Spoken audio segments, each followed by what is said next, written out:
है मेरे वतन के लोगों, जरा आँख में भर लो पानी, जो शहीद हुए हैं उनकी याद करो कुर्बानी। मैं सुरेंद्र अरोड़ा आज के आईने में आप सबका स्वागत करता हूं। आज की वीडियो का मेरा फोकस भारत की ये तस्वीर बदलनी होगी। जी हाँ, भारत की ये तस्वीर बदलनी होगी। दोस्तों, आज वीडियो काफ़ी समय के बाद आपके सामने उपस्थित होकर इस वीडियो को उद्घोषित कर रहा हूँ। देश की ये तस्वीर बदलनी होगी। कौन सी ऐसी तस्वीर है जिसको कि आज हमें बदलने की ज़रूरत है, और यूँ कहूँ कि काफ़ी पहले से ही इसको बदल देना चाहिए था।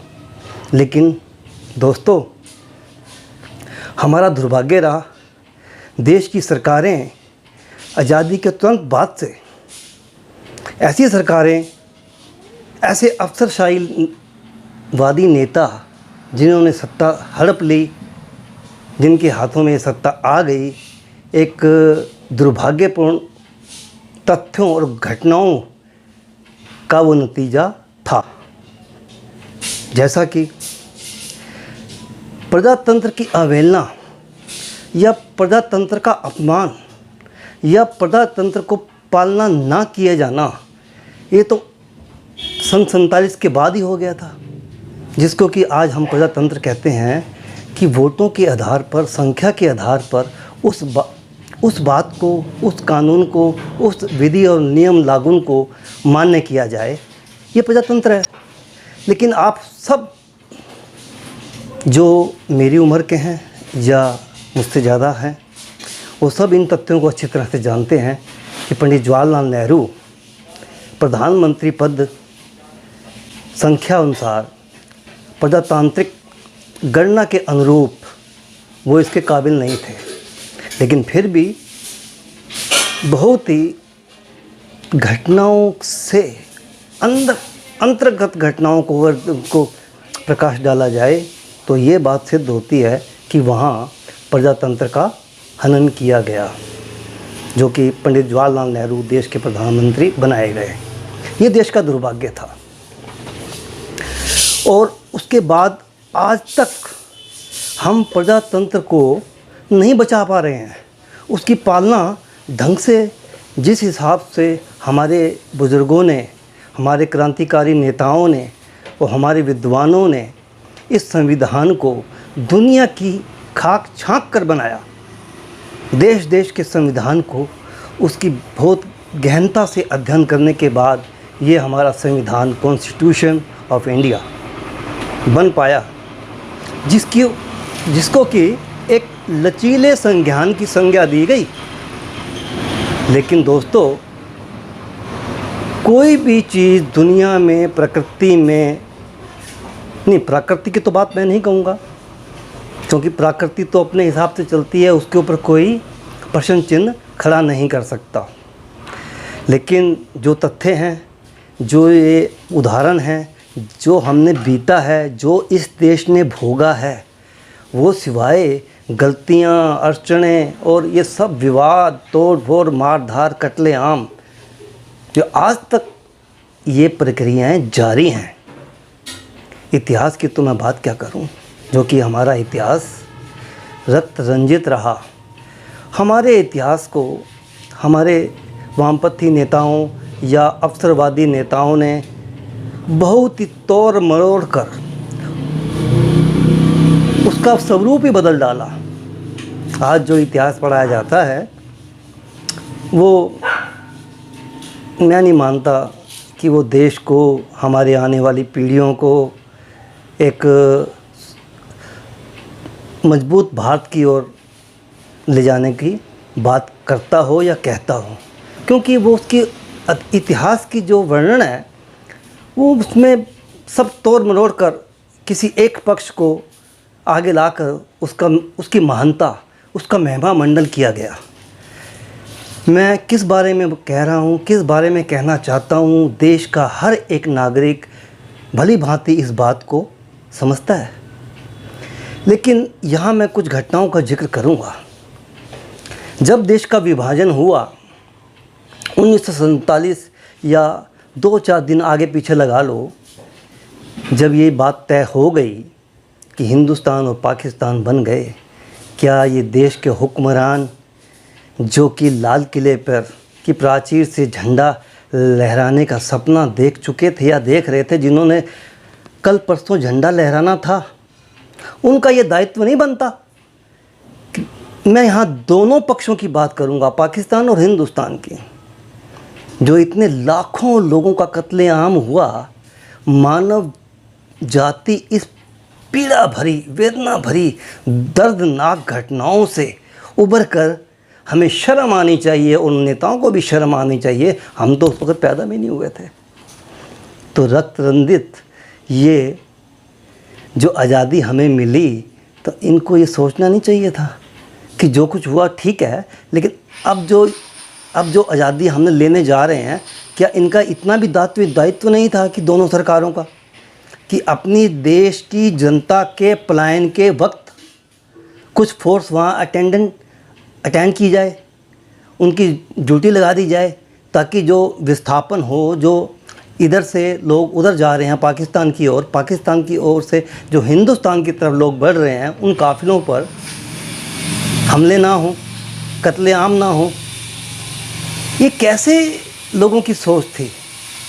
सिवाय ये अपने गुलछर्रे और अपनी अय्याशी और अपने ऐशो आराम की ज़िंदगी में ही व्यस्त थे।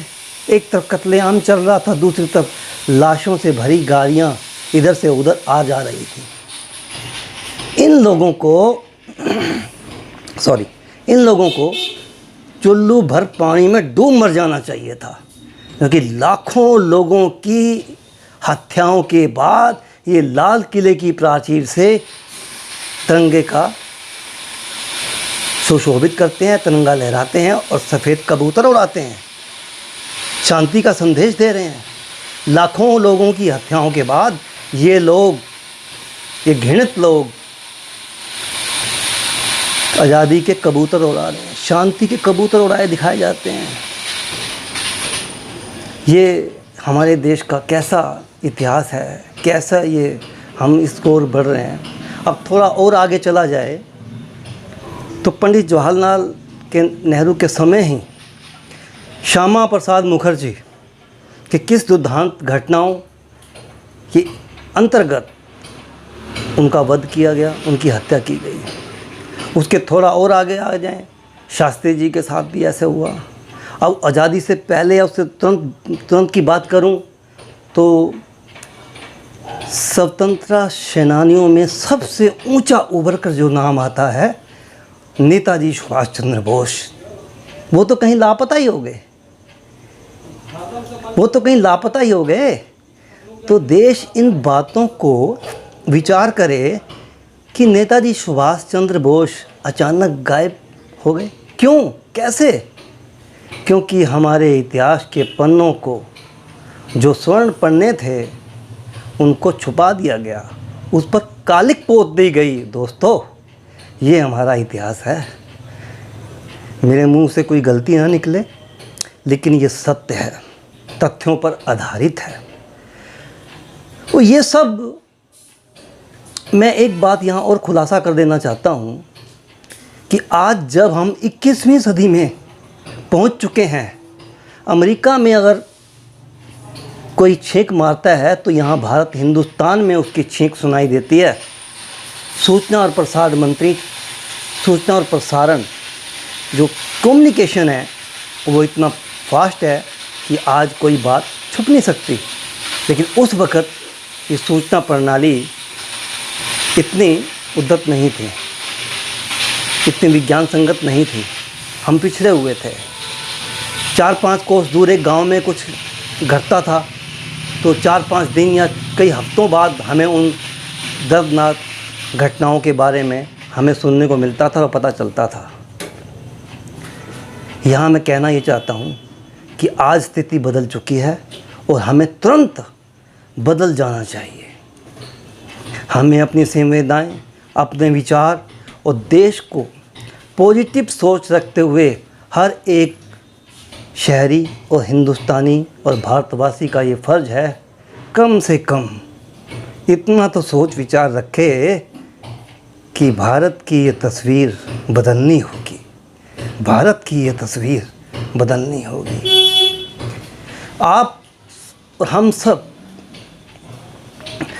टीवी डिबेटों में हम ये देखते हैं कि किस तरह से लोग इन देशद्रोही ताकतों को, देशद्रोही लोगों को डिफेंड करते हैं, उनका पक्ष रखते हैं और कैसे सफ़ेद पोश बनकर ये खुलेआम देश को धोखा दे रहे हैं और देश की भर्त्सना कर रहे हैं। और इसी देश में ये रहते हुए, इस देश की छत के नीचे रहते हुए, इस देश की धरती पर ये इतनी गलत कार्रवाइयाँ करते ही जा रहे हैं, करते ही जा रहे हैं। कोई रोकथाम नहीं है, कोई सलूशन अभी आज तक निकल के नहीं आया, जबकि ये दिन पे दिन ये चीज़ें बढ़ती ही जा रही हैं।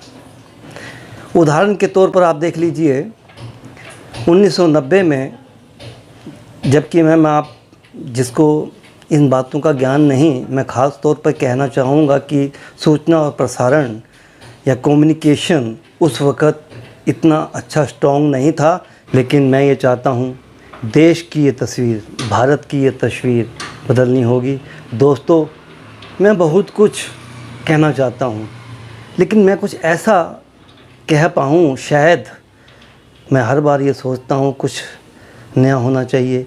देश की ये तस्वीर बदलने में जो ये इस सरकार ने एक बड़े यज्ञ के आह्वान किया है, हमारे प्रधानमंत्री श्री नरेंद्र मोदी जी ने इस बात को साफ तौर पर लाल किले की प्राचीर से कहा है, क्या मुझे इजाज़त है, क्या आप मेरा साथ दोगे ये करप्शन, ये भ्रष्टाचार की और एक जो महायज्ञ शुरुआत इस देश में हुआ है।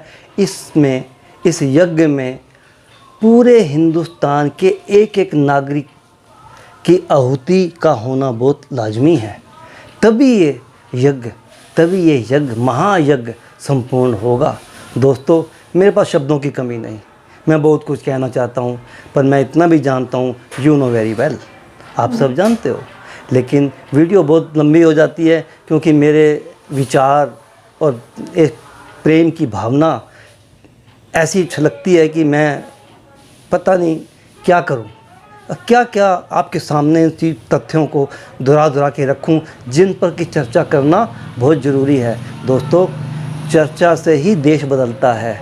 उदाहरण आपके सामने हैं, आज पाकिस्तान का हाल देख लो, श्रीलंका का हाल देख लो, बांग्लादेश का हाल देख लो, नेपाल का हाल देख लो। इन पे चर्चाओं की कमी है।